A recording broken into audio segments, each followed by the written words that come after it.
Hey everyone, Miss Singali here. My class is so excited to be reading this book with your class, Miss Weston. Chapter 1 was awesome. It hooked me right in. So let's jump into Chapter 2 and let's go ahead and start with our journal prompts. So today you have two different options for the journal prompts. Number 1 is if someone around you is getting teased, how would you respond? What would you be thinking, feeling? What would you do? Would you say something? You can write down specifically how you would respond to that.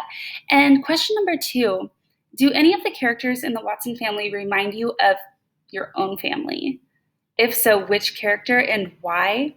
My advice for this journal prompt is if you need to go back and look through chapter 1 and you can kind of make a list of which characters have been introduced and kind of review what they're like and see if any of those people remind you of people in your family. As soon as you're done writing that on this page where it says Chapter 2, Journal Response of the Day, you can go ahead and come back here with me, and we're going to start going through our vocabulary. So there are 3 words today.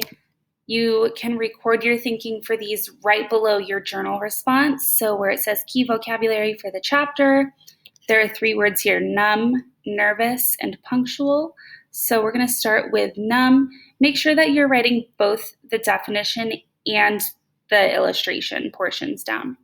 If you can, the definition is going to be most helpful for you in your own words, so you can kind of see how I describe it in this video and then maybe try and put it into your own words.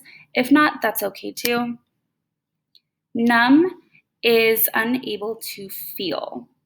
So you can see from my gif of Anna, she's so cold she's unable to feel maybe like her fingers and toes. So another example is as I stood outside in the chilly winter air before the bell rang, my fingers became numb.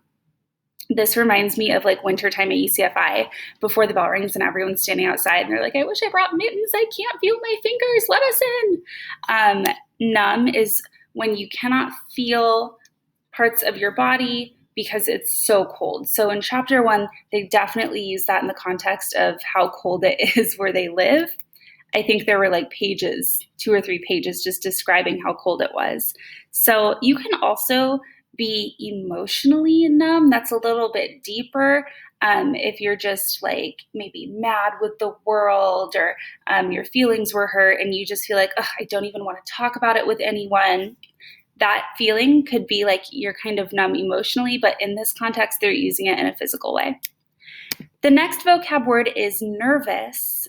This means you're feeling anxious. And I put a little note here on my slide that this is part of how you feel if you're in the yellow zone, if you're thinking of like our zones of regulation from ECFI.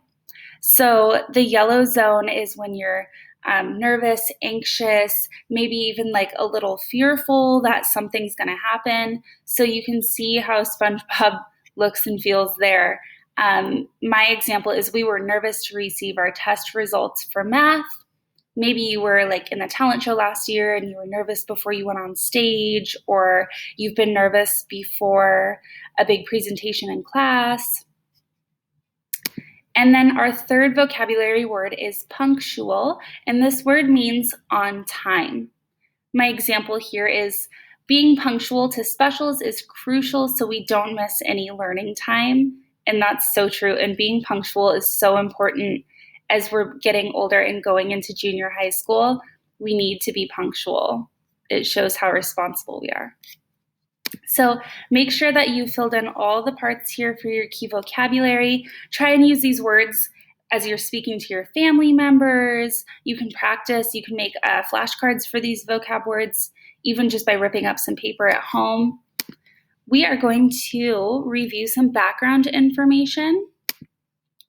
So in this chapter, Kenny reads a poem at school. This poem he mentions is written by a poet named Langston Hughes. And Langston Hughes was a really important figurehead in the era of the civil rights, during the Jim Crow era, the segregation eras. He was a figurehead or like a leader in the Harlem Renaissance. So I'm going to show you what Langston Hughes looks like. Kenny doesn't quote any of the words exactly in this chapter, so if you get a chance to do some research on Langston Hughes, read some books about him, watch some YouTube videos, he's a really interesting and important leader from this time.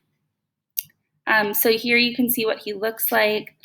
And some of the information on this page that I thought was especially interesting was after he graduated from high school, he went to Mexico with his dad for a year. And during that time, he wrote a poem that was published in a magazine. It was highly praised. Then he decided I was pretty good at that, so I'm going to go to university. So he went to Columbia University, studied there for a little bit, dropped out, worked a bunch of odd jobs, and then decided to travel to Africa, Spain, Paris. He traveled all over the world. Here's another picture of what he looks like.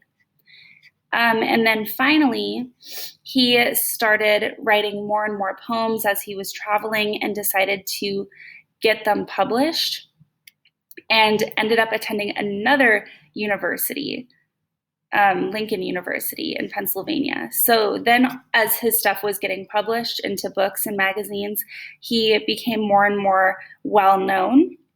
And what's also really cool about Langston Hughes was that in his poetry, he started to use rhythm and dialect that were commonly used in jazz music. So I thought that was really cool because I love jazz music. But as I was doing more research on Langston Hughes and the Harlem Renaissance, I thought, you know what? Let's get a little bit more information about what this Harlem Renaissance is, since it was such a critical time during this era. So I found this website, and just this first chunk from the website I think is really important, so I'm going to read it here. The Harlem Renaissance was a time of intense creativity that took place in the 1920s. The Harlem Renaissance was a celebration of African American heritage. In Harlem, which is a Black neighborhood in New York City, a talented and determined group of writers decided to use their work to express pride in being African American. So if you want, email us, we can send you more information on this time period or the people involved. But I went ahead and included a couple of the people that were leaders in the Harlem Renaissance on this slide, so you could see some of the other people in addition to Langston Hughes that were so crucial during this time for bringing that creativity and voice into the scene. So Aaron Douglas is the first guy that we see here. He was a painter, an illustrator. He also educated people about the visual arts, and he did murals all over that showed social issues, that showed racial segregation issues, and he used a lot of African-centric imagery. So a lot of his culture, a lot of segregation issues were included in his work. And if you get a chance to look up some of what he did, it's also beautiful. Langston Hughes is listed here. Zora Neale Hurston, I had to do a little bit of research on. She was an author. She wrote novels, but she also created films about racial struggles in the early 1700s in the American South. And then 4 of her novels were published. Duke Ellington and Billie Holiday are 2 really famous jazz musicians. So as we're reading chapter 2, you can listen for the part when they're mentioning Langston Hughes. And then let us know if you do any interesting research on Langston Hughes or on the Harlem Renaissance. If you find out any other important people from that time, that would be really cool for you to share with us.